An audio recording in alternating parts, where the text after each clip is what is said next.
Assalamualaikum warahmatullahi wabarakatuh. Rahayu Sagung Dubati. Kembali lagi di channel Babat Nusantara. Pada kesempatan kali ini akan menceritakan Gajah Mada seri keempat, Perang Bubat, bagian ke-32.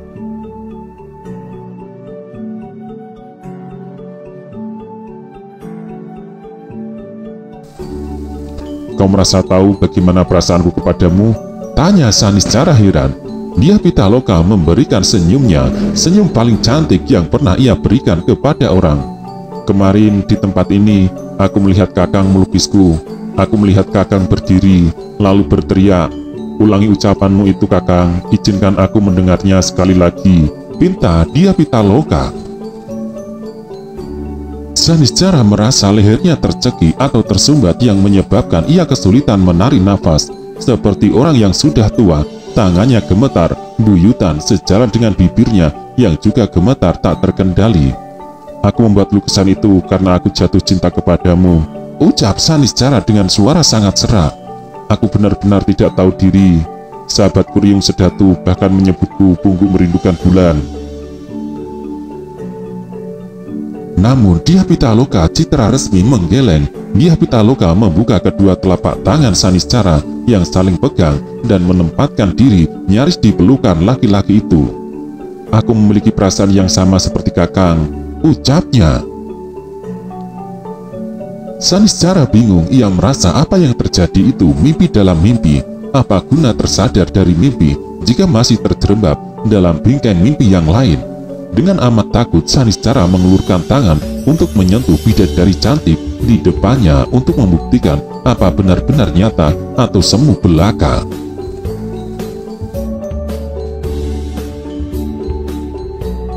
Dia Pitaloka duduk di kursi khusus yang disediakan untuknya. Di kiri dan kanan gadis cantik itu, Naden Pritaya, Ihai Mirasari, dan Wisnandini duduk bersimpuh. Mereka siaga memenuhi apapun yang diinginkan dia Pitaloka. Dia Pitaloka harus duduk kaku dan tak bergerak karena gerakan sedikit saja yang ia lakukan akan menyebabkan hasil gambar tak sesuai dengan wajahnya. Disaksikan Prabu Maharaja Linggabuana yang duduk berdampingan dengan permaisurinya, Wedang Salisir merasa tidak percaya diri dalam menuangkan warna pada lembaran kain di depannya. Hal yang paling mengganggunya adalah keberadaan pelukis lain yang telah lebih dahulu menggambar dia Pitaloka. Apalagi dalam pandangan sekilas, ia melihat lukisan itu adalah di Keputren. Saat melintasi halaman Wisma Sekar Kedaton, Wedang Salisir melewati pintu yang terbuka. Wedang Salisir kaget melihat lukisan itu berada di ruang depan Wisma Sekar Kedaton. Sadar tak mungkin mampu membuat lukisan yang lebih baik, menyebabkan Wedang Salisir mati langkah. Ia cemas hasil gambarnya akan lebih buruk dari wajah aslinya. Ia yakin kekhawatirannya itu akan menjadi kenyataan. Wedang Salisir beruntung karena Prabu Maharaja dan Permaisuri tak berlama-lama menunggui. Para emban serentak menyembah ketika Prabu Maharaja dan Permaisuri bangkit. Wedang Salisir menghentikan pembuatan rancang gambar yang dilakukan untuk memberikan penghormatan pula. Dengan cermat dan seksama, Wedang Salisir melanjutkan pekerjaannya. Tidak jelas apa kecantikan dia Pitaloka yang terlalu gemilang atau karena hal lain yang menjadi penyebab ia merasa gugup. Wedang Salisir mengusap keningnya. Bagaimana Kakang? Tanya dia Pitaloka yang mampu berbahasa Jawa. Pertanyaan itu menyebabkan Wedang Salisir gugup. Ia yang merasa yakin hasil lukisannya tak akan mampu menandingi lukisan yang sekilas dilihatnya ada di ruang depan Wisma Keputren, tidak tahu bagaimana mengambil sikap. Wajah Wedang Salisir pucat pasi. Dia Pitaloka kembali pada sikapnya. lurus memandang ke depan, memenuhi permintaan Podang Salisir. Dia Pitaloka tersenyum. Podang Salisir tidak punya pilihan lain kecuali harus menuntaskan pekerjaannya. Pemuda dari Majapahit itu membutuhkan waktu cukup banyak untuk menguasai dan menenangkan diri. Menggambar adalah soal bagaimana menggambar jiwa. Maka ketika yang dirasakan pemuda itu benar-benar sebuah kekacauan, hasil kerjaannya pun kacau. "Mohon ampun Tuan Putri," ucap Podang Salisir memecah keheningan. Dia Pitaloka memandang lawan bicaranya. "Sudah selesai?" tanya Dia Pitaloka. Podang Salisir menggeleng. "Hamba tidak mampu," jawab Podang Salisir dengan suara amat rendah, nyaris tak terdengar. Dia Pitaloka turun dari kursinya. "Kenapa?" tanya Citra Resmi yang merasa heran. "Tuan Putri sangat cantik," ucap Podang Salisir. "Hamba tak memiliki kemampuan cukup untuk menerjemahkan wajah Tuan Putri ke atas kain. Hamba mohon ampun." Dia Pitaloka melirik Nenden Pritaya, yang dilirik membalas dengan senyum.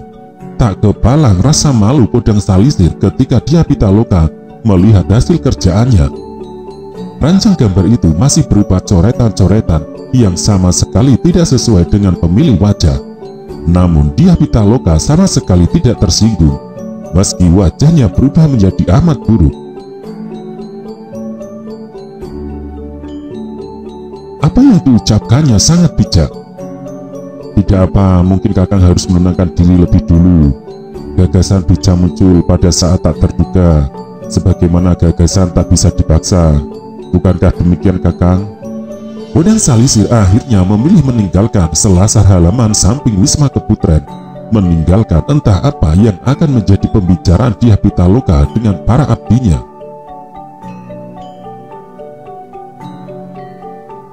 Apa yang dicemaskan Podang Salisir itu benar adanya. Setelah ia meninggalkan tempat itu, para abdi Keputren tertawa cekikikan. "Wajah Tuan Putri jadi jelek seperti ini," ucap Nenden Pritaya. Wisnandini mengerutkan kening. "Tuan Putri tidak tersinggung?" tanya gadis itu. Dia Pitaloka mengerutkan dahi. Wajah Tuan Putri berubah menjadi jelek begini. Tuan Putri tidak tersinggung. Menghadapi pertanyaan itu, Dia Pitaloka Citra Resmi hanya tersenyum. "Lukisan itu tak ada sejumput buku dibanding dengan lukisan Saniscara," ucap Nenden Pritaya. Mendengar nama Saniscara disebut, Dia Pitaloka tersenyum. "Lukisan itu ada di dalam, lihatlah," ucap Dia Pitaloka. Para emban yang usianya sebaya itu terkejut. Mereka bergegas masuk ke ruang dalam dan mendapati apa yang diucapkan junjungannya benar adanya.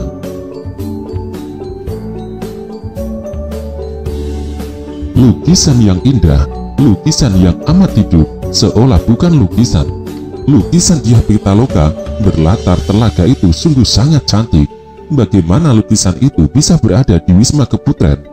Keberadaan lukisan itu dengan telak menjadi bukti bahwa telah terjadi pertemuan antara Dia Pitaloka Citra Resmi dan pembuatnya. "Tuan Putri," ucap Nenden Pritaya mendadak cemas. "Bagaimana?" balas Dia Pitaloka. Nenden Pritaya bertukar pandang dengan Wisnandini. Sementara Ihan Nirasari agak terlambat menyadari. "Berarti Tuan Putri dan pelukis itu telah mengadakan pertemuan?" tanya Pritaya. Dia Pitaloka terdiam beberapa saat dan tak mampu menjawab. Amat nyata Dia Pitaloka sangat bimbang menentukan jawaban macam apa yang sebaiknya ia berikan. "Aku memang menemuinya," jawab Dia Pitaloka. Nenden Pritaya terkejut. Matanya terbelalak akan lepas. Ihan Nirasari tidak kalah cemas sebab ia percaya pertemuan Dia Pitaloka dengan pelukis itu akan menjadi awal keadaan yang buruk. "Tuan Putri menemuinya?" Ihan Nirasari mempertegas. Dia Pitaloka mengangguk. "Di mana Tuan Putri menemuinya?" Ihan Nirasari mengejar dan menyudutkan. Dia Pitaloka agak bingung. "Kalian semua abdiku, tetapi aku menempatkan kalian sebagai sahabatku. Jika aku sedang punya masalah, aku berharap kalian akan memberiku dukungan, kata Dyah Pitaloka. Namun Iha Nirasari tidak sependapat dengan ucapan majikannya. Tuan Putri belum bercerita di mana Tuan Putri bertemu pelukis itu dan kapan. Kejar Iha Nirasari, Dyah Pitaloka bertambah bingung, namun ia memang harus memberi jawaban. Aku mendatanginya di Telaga Jalatunda. Aku putuskan untuk menemuinya agar ia tahu aku punya perasaan yang sama dengannya. Dengan lugas dan jujur, ia teriakkan cintanya kepadaku. Apa salahnya jika aku membalas cintanya? Aku tak peduli ia bukan bangsawan. Aku tak peduli siapa dia dan bagaimana latar belakangnya. Aku menghargai ungkapan cinta yang telah diutarakannya. Lukisan itu merupakan bukti nyata dia menyukaiku. Apa salahnya kalau aku mengimbangi? Jawab Pitaloka tegas. Nenden Britaya tentu tidak sependapat, demikian juga dengan Wisnandini. Namun sikap mereka tidak sekeras Iha Nirasari. Nirasari melihat betapa amat tak pantas apa yang dilakukan Dyah Pitaloka itu. Sebagai Sekar Kedaton, Dyah Pitaloka seharusnya menjaga kepatutan karena ia menjadi panutan bagi para gadis Sunda Galuh. Apa jadinya jika Sekar Kedaton berbuat murahan macam itu? Tuan Putri bertemu dengannya. Iha Nirasari mengulangi pertanyaannya. Dyah Pitaloka mengangguk. Ya, jawabnya. Itu berarti Tuan Putri pergi ke sana setelah mengusir kami semalam dan mengatakan ingin menyendiri? Kejar Nirasari. Dyah Pitaloka kembali mengangguk. Itu berarti, lanjut Iha Nirasari, Tuan Putri Sekar Kedaton mengusir kami karena ingin menyendiri. Tepatnya ingin berdua dengan pelukis itu. Lalu apa yang Tuan Putri lakukan? Apa kira-kira yang diperbuat sepasang lelaki perempuan di tepi Telaga Jalatunda tengah malam?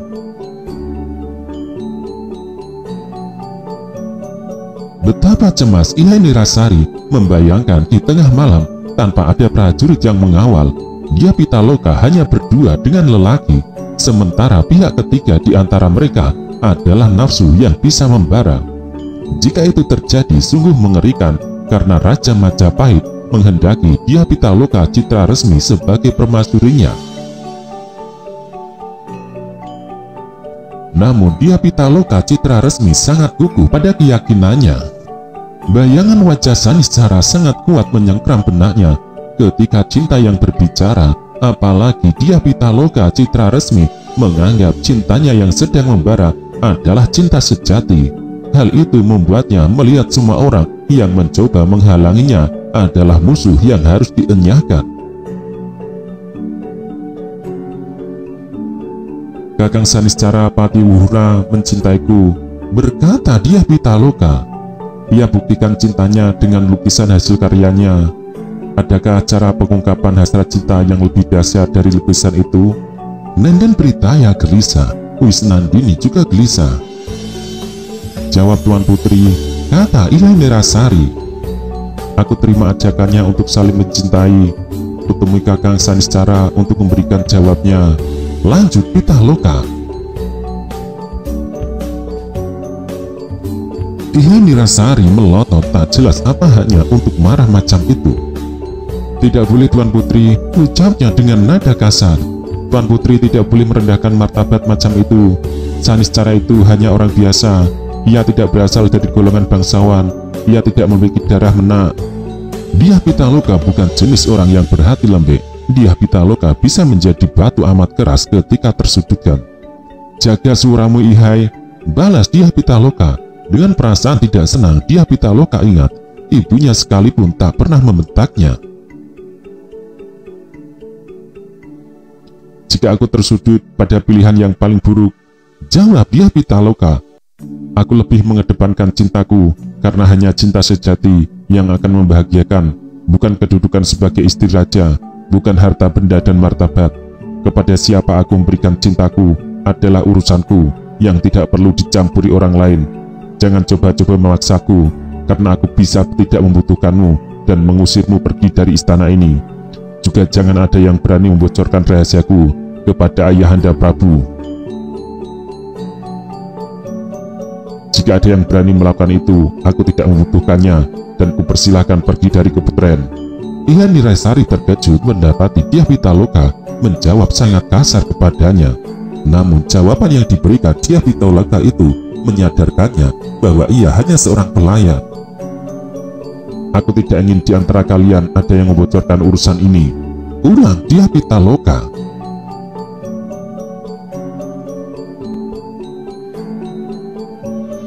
Nandang Britaya dan Usnandini hanya bisa saling memandang, sementara Ihan Nirasari terpaksa harus menyesali ucapannya. Ihai Sonta disadarkan pada kedudukannya yang hanya seorang abdi. Jika Dyah Pitaloka tidak menginginkannya, ia harus keluar dari istana. Pedang Salisir yang telah keluar dari pintu samping berjalan guntai menuju wisma tamu. Patih Maduratna yang sedang berakrab-akrab dengan prajurit pengawal istana mengarahkan perhatiannya. Patih Maduratna bahkan menyongsongnya. Bagaimana? Tanya Patih Madu. Pedang Salisir menggeleng lunglai. Kenapa? Tanya Patih Madu heran. Pedang Salisir mengalami kesulitan menjawab. Namun bagaimanapun sulitnya, pertanyaan itu memang harus dijawab. Aku tidak mampu Ki Patih, jawab Pedang Salisir. Jawaban itu menyebabkan Patih Maduratna terkejut. Sekar Kedaton Sundagaluh sangat cantik, ucap Pedang Salisir. Kecantikannya membuatku bingung. Patih Maduratna memandangi Pedang Salisir dengan pandangan mata tidak senang. Sadari siapa dirimu Pedang Salisir, ucap Patih Maduratna dengan perasaan tidak senang. Jangan kau lancang berani mengangankan Sekar Kedaton Sundagaluh. Sang Prabu Hayam Wuruk menghendaki Sekar Kedaton Sundagaluh. Bagaimana bisa dalam hatimu muncul perasaan macam itu? Pedang Salisir gugup. Tuduhan Patih Maduratna itu menyebabkannya disergap cemas.